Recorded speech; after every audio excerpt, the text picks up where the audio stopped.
Security Guide. Welcome to the Security Guide podcast, where safety meets strategy. I'm your host, Rafee Moosagie, and each week we dive deep in the security matters.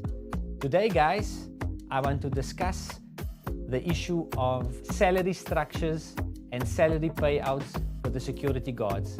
A lot of you have reached out to us asking us about, can you please explain the different key factors that's affecting the salaries in the security industry. So today, guys, we are going to dive deep into the salary structures. Number one, it's your PCRA grades, your training level.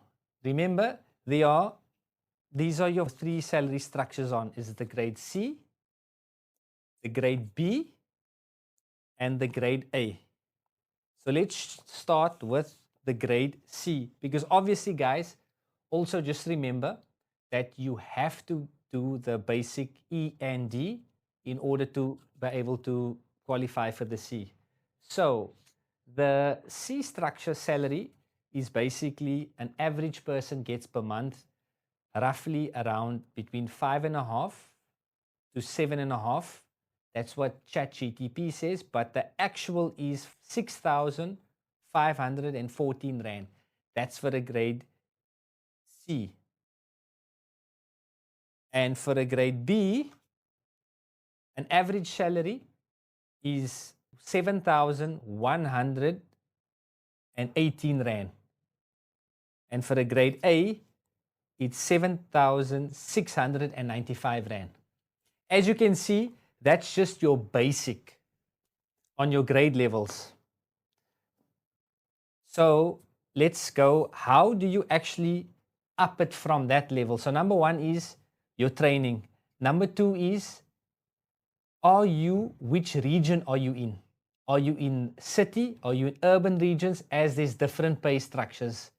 The next level or point of actually earning more, it's obviously, are you adding more overtime? Are you adding more night shifts? Because you get more allowances. You get a night shift allowance. You get different sort of allowances. You get a cleaning allowance. So guys, what's most important is that you check what grade you are on. Number two is where exactly you are working. Are you working in area 1, area 2? Because it's a different salary structures. And number three is, are you working overtime? So let me just give you a rough estimation.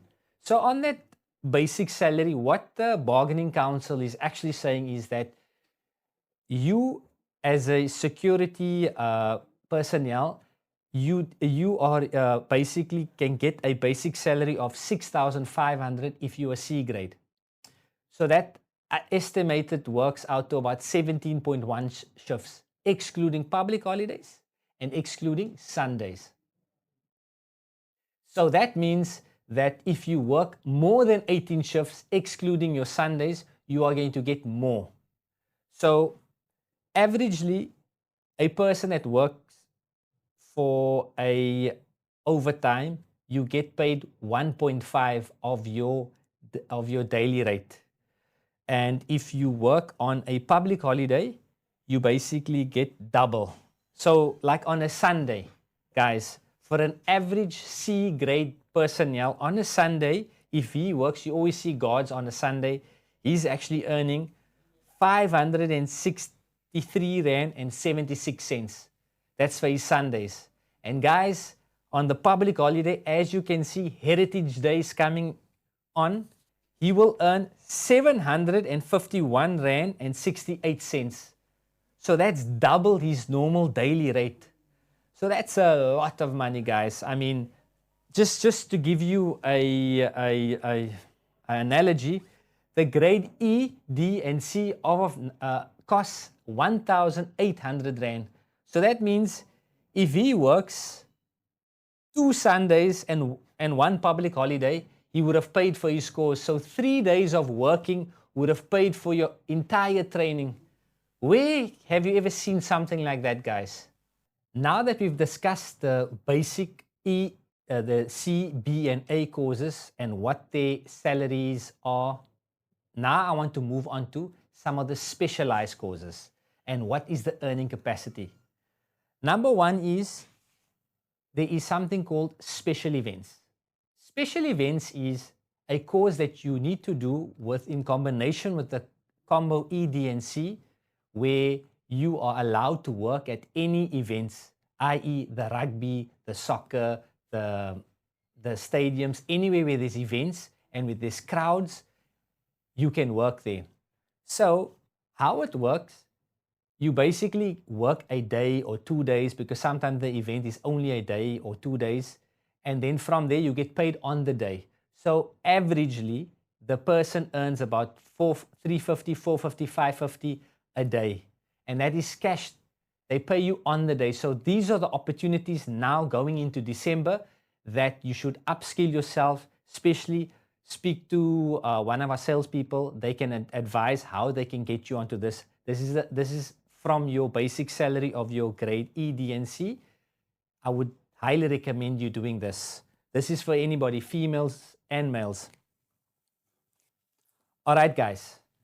The next opportunity, it's the arm response. Now, the arm response is you basically did your grade E, D, and C, and that is if you are going to be working as a response officer. That's the person that is actually attending to the alarms, attending to break-ins, and that sort of thing. He's normally driving a bakkie, he's armed, and he has to basically attend to crime scenes and so forth. So the average salary for a armed response officer is roughly anything starting level is from 7.5 to 12.5, roughly. That's the industry. So annually, that can work out to about 144,000 Rand annually, guys. Then we move on to CIT, guys. This is the high risk ones that we are talking about. This, the ones, the cash in transit, the ones that you basically, where you see the guys are carrying money and moving money from transit to transit. So this salary structure averagely, guys, it's starting off from 12,000 to roughly around 18,000, and sometimes even more if it's based on your experience. But obviously, guys, like I said at the beginning, this is the three things: your training, your level of training, what grade you're on, basically where are you actually working, you know, which province and which, if you're working in urban or rural areas, it's very important. And then number three is your experience. Because obviously if you're somebody that's coming out of school and just finished matric and you have no experience, you obviously are going to be paid accordingly. So this is a more riskier one, but also one that is also, if you up for the challenge, no problem. Then the other things that you should focus on also is once you obviously done all your levels of the grades, you've got the experience, then you should put yourself in a supervisor, in a team leader. So a security supervisor, they normally call them maybe, let's first start off an inspector. So an inspector, he has to have his B grade. So obviously he done E, D, C, and B, and he must have his driver's license because his job is to basically go from site to site to check up that the guards' uniform is right, to check up that they are all in order, that everything is, that the OB book, that they've signed in on the OB book, to check if there's any incidents, and just to make sure that everything is working correctly and reporting to the control room.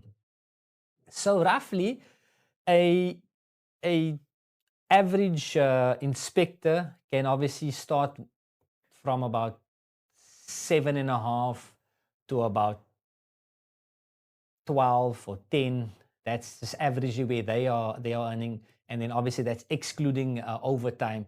So how it works: it's 2 day, 2 night, 2 off. So you're going to work from 6 to 6 in the morning, and then you're going to work from 6 to 6 in the evening for 2 days, and then you're going to be 2 days off. That's generally the roster pattern for the security. But obviously it's from company to company. Then, guys, I would say the thing is to be able to become a manager or an area manager. Now, an area manager, he oversees the inspectors and the sites. So he gets a cluster of sites. Maybe the company has 100 sites. Maybe his portfolio is 16 sites that he needs to go check up on also. So his job is obviously to manage inspectors, and his earning capacity is anything from about 15,000 to 25,000 rand. So as you can see, guys, you obviously starting off from a guard from 7.5, 6.5, 7.5. Then you're moving on to an inspector around about 7 to 12.5. Then you're moving on to a area manager to about 15 to 25. And then if you are an operational manager, this is obviously you operating and you are now handling the whole company of execution. This is now, you have now been through the ranks, you've had years of experience, you've built up a clientele, this is where you now actually have to now go out and meet with the clients and feedback to the board or to the director. So averagely, yeah, we're looking at anything from a low of 35,000 or 30,000 to a high of about 60, 65,000. It obviously comes with the amount of sites that you are actually doing and so forth. So guys, as you can see, security is obviously a very lucrative business and a lucrative industry to be in. So I just want to give you the totals. Obviously, if you roughly in a inspector role from about 12,000, so you will averagely be earning 144,000 per annum. And if you are a senior leader, it's roughly around about 180 to 300,000. And if you're obviously an operational manager, you're around about 480,000, so almost a $500,000 rand, guys, to almost 720,000. And then obviously it's your CPO, guys. You know me, I love CPO. It's, you remember the cause that we are actually highlighting, because Cape Townians and Cape Town is famously known for famous people coming. So it's highly important that you get your CPO course. It's we obviously I know Wise Guys running a special. As of now, it's 18,000. Normally it was 21,000. We don't know when that's going to go up.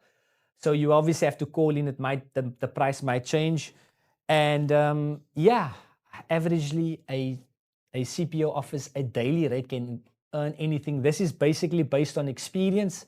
Obviously, on the low end, it's 1,000 rand a day, and on the high end, it's 2,500 rand a day. But averagely, the CPOs is getting anything between 1.2 and 1.8. So you can see, guys, very lucrative, and I hope you see the opportunity in there. Guys, we have been getting a lot of requests from some of our listeners and on our social media platforms about what can I do if I feel undervalued, underpaid as a security officer. Guys, this is not so straightforward. I mean, each case is based on merit, but I mean, a general rule of thumb is, number one is, are you overqualified or underqualified for the position? That's number one. And I know in certain cases, I do get replies and people asking me that I'm an A grade, but they're paying me on a C grade. You must remember, guys, when a post is available, it has a certain price tag to it. So when they quote on a C grade and a C grade amount. So obviously the jobs, maybe you are desperate and you actually went for that over there. They won't be able to increase you on that particular function because it's a C grade. So what I would recommend you do is, number one is, go speak to your manager, go speak to your, ask to speak to them and tell them, is there room for growth? What other opportunities are there?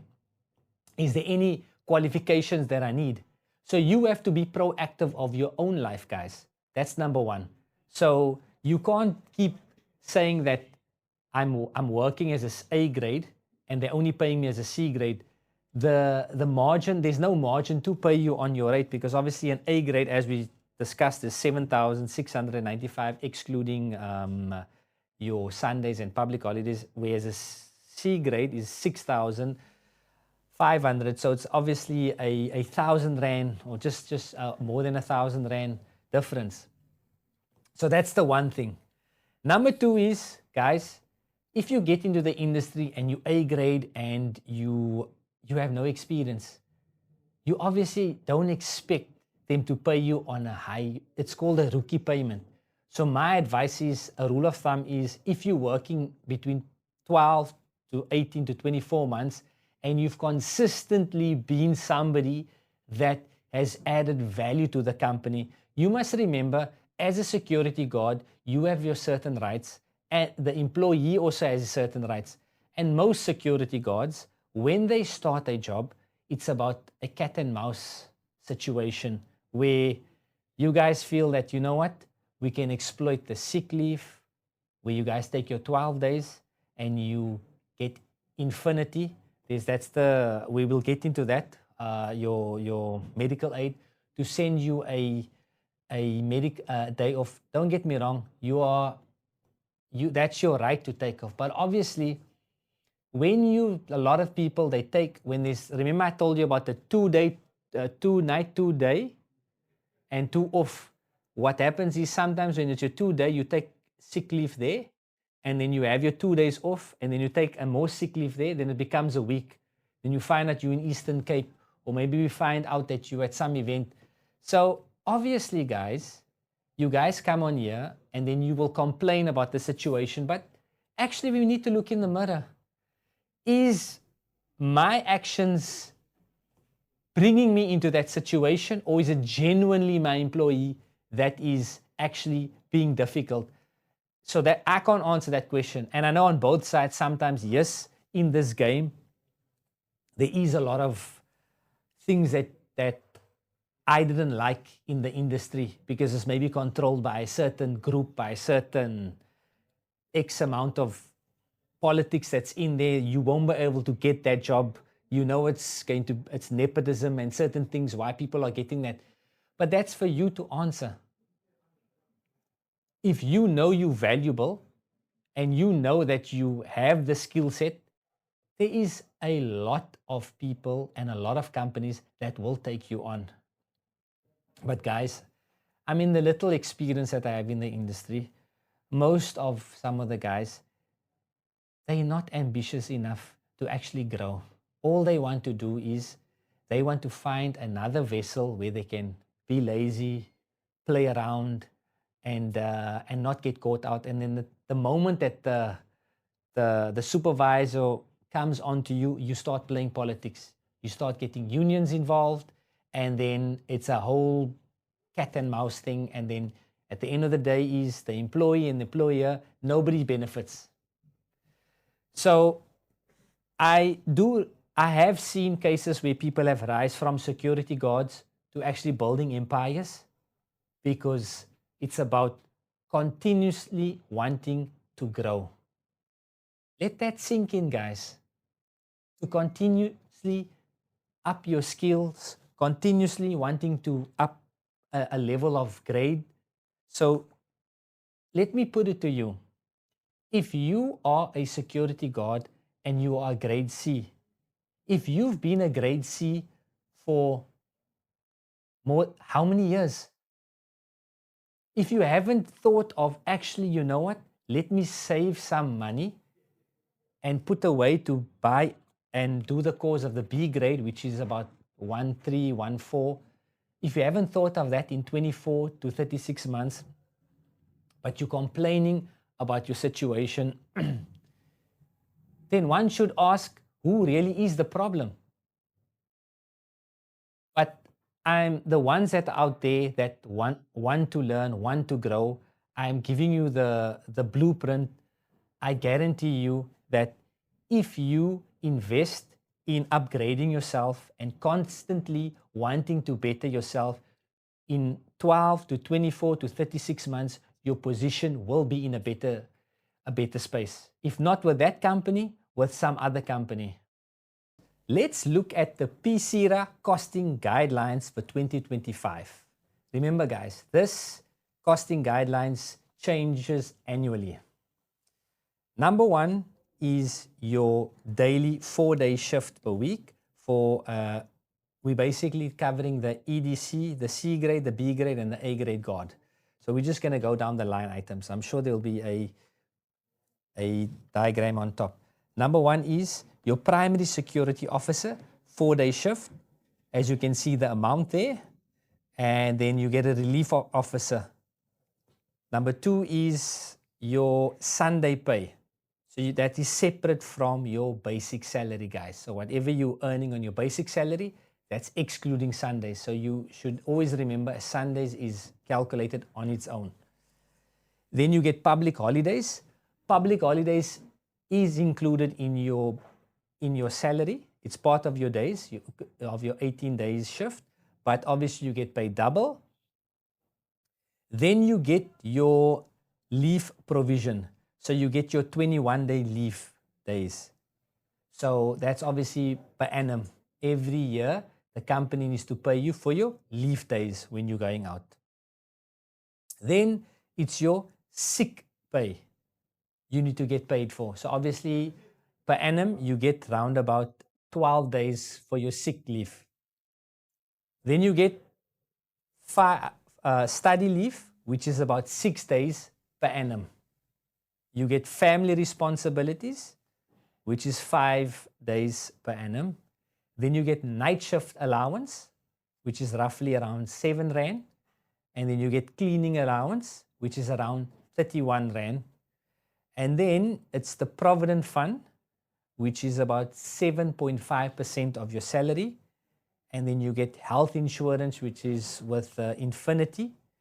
And then you get your annual bonus. That's basically most companies pay that at the end of your 12-month cycle. And then, as any other company, which is not only confined to the security industry, it's your UIF, your COIDA, and your skills development levy. But that's not only for the security sector.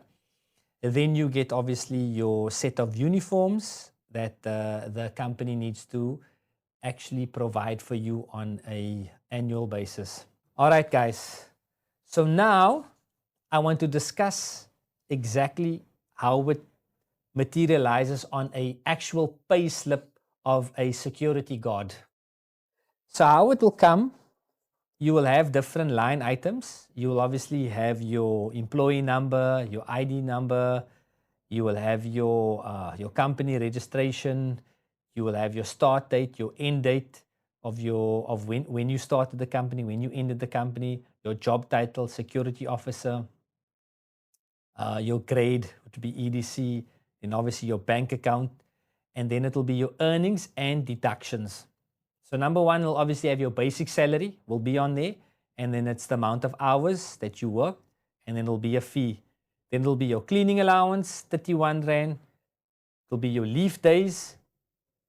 This individual earned about on his leave days. Yeah, I think he probably went on leave. It was 5,600, and then it's your Sunday hours, and then it's your special allowance. I think special allowance can also be your dog handling allowance. So what they give the person as your DH1, DH2, DH3, which it's also important if you love dogs to basically focus on that. Then it's your health insurance, fringe benefits, and then it's obviously your taxable employee provident fund. So your deductions on your pay as you earn, I can see here the person deducted was about 721 Rand and 46 cents. His provident fund that deducted from him is 488 Rand 0.55. His unemployment insurance fund was 108 Rand 0.64. And then, you see, as you can see, the DH1 for training, obviously he had to do a deduction because the company paid for his training. I see this 387 Rand. And then Infinity Health Insurance, it's 122 Rand 50 cents. And then obviously your collective bargaining levy, which is 7 Rand. And then your PC fees is 8 Rand 50 per month, because the company has to pay every month for your for them to link you as a security officer on the CIRA database. I hope you found the exercise fruitful and you've learned something about how a pay slip and what the sort of deductions happen in a security industry. So my whole objective and my whole idea here is to educate the market, the security guard, the supervisor, the manager, and anybody that's looking towards to grow in the industry, because I don't want anybody to feel that they can't grow.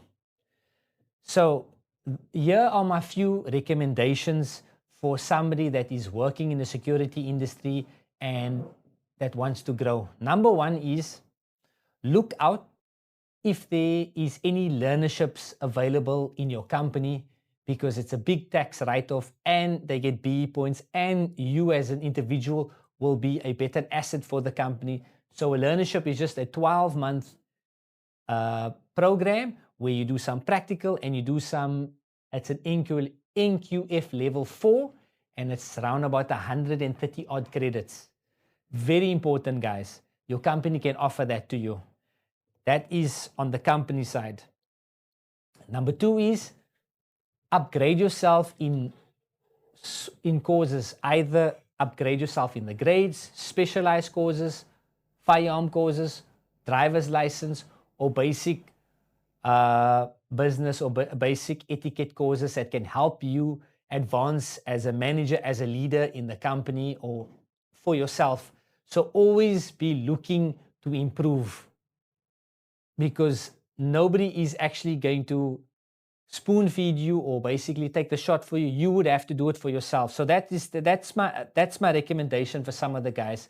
And number three is, guys, learn how to invest, learn how to take care of your money, learn how to put aside and save for a rainy day. Always get into the discipline of saving. Even if you're saving 1% of your salary, it is amazing. Even if you say you're earning 6,000 Rand, I'm going to save 100 Rand every month. And then you move up to 150 and 100 and 200, and then you get into the discipline and open up a separate account for that. Because that, I would say, it's the emergency fund for you to be able to do a course.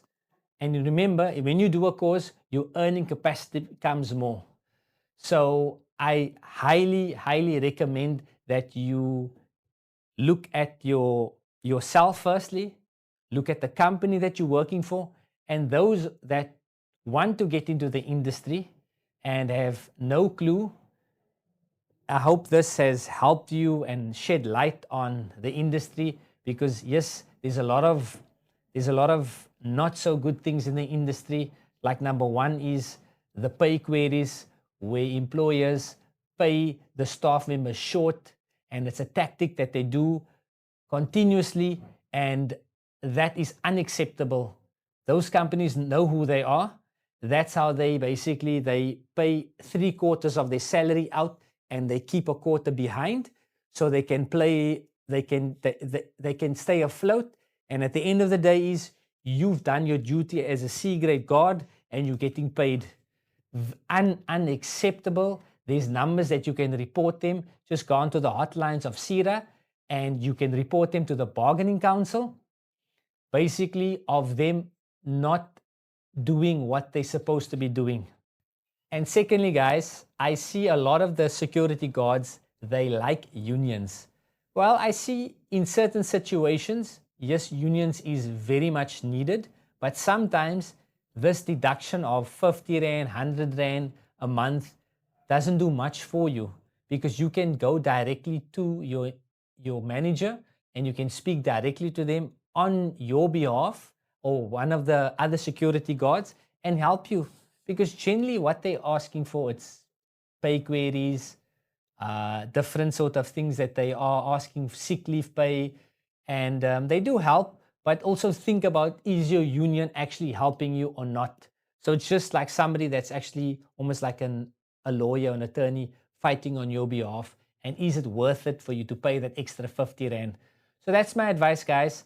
And make sure when you obviously do get your allowance and your salary structure, please, guys, stay away from alcohol.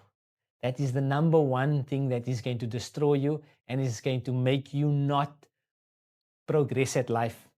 Occasionally, if you guys are doing it, try to limit it, because only you are going to benefit from the changes that you make in your life.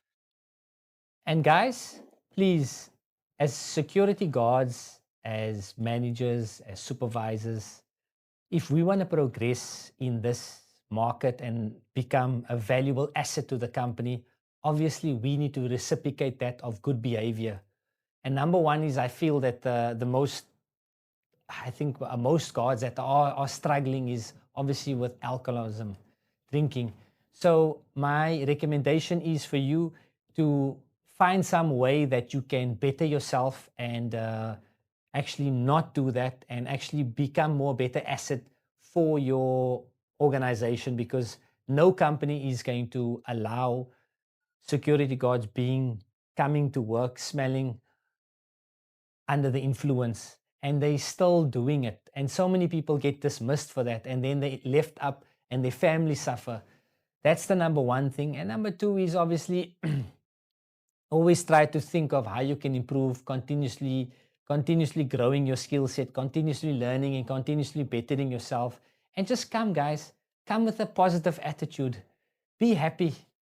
You know, people like to be around people that are positive, the people that are seeing a better future. I will end off with this story. And obviously it's the magic of thinking big. There was 3 guys, they were all working, and they were all bricklayers. And they asked the first bricklayer, what job do you do? The first bricklayer said, I'm just laying bricks. I'm a bricklayer. The second one said that I'm getting X amount of money per hour. I'm just working for this amount of money.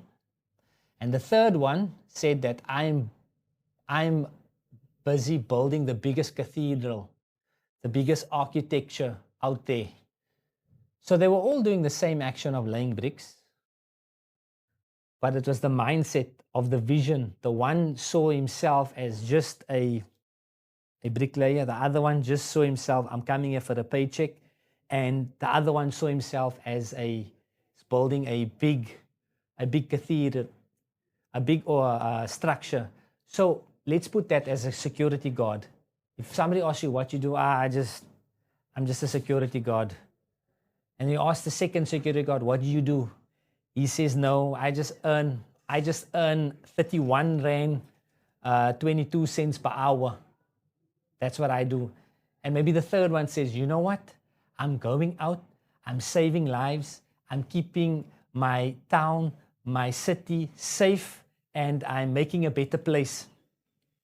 I'm doing a good service for my community. It's the same action, but the mindset is different. You will see the person that has the mindset of actually coming as a security guard. You know what? I'm actually coming to do, and I respect and I want to be a person of value. You see yourself of value. You will then automatically pull yourself up. But those that are just seeing themselves, I'm a security guard, I'm only earning 31 Rand, 22 cents per hour, that is it. And when I get my pay slip, I'm going to drink. You will continue being in that cycle of poverty. So I'm here as somebody to guide, motivate, encourage you to break that pattern of poverty and move into the cycle of abundance, a cycle of where you can basically take your mind and have a growth mindset of thinking that I can do it and I will do it, and I owe it to myself, I owe it to my family that is dependent on me, that I will make a success of myself. So guys, I hope you enjoyed the show. If you haven't yet subscribed, please subscribe. And if you know of anybody, any security guard or anybody else that is looking to get into the security industry, please share them the show. We really appreciate it. And please like and comment also. We look at everybody's comments, and if we can, we will reply and try to get in touch with you guys. But anyways, till we meet again, this is a security guide. I'm Rafee Moosagie. Till we meet again.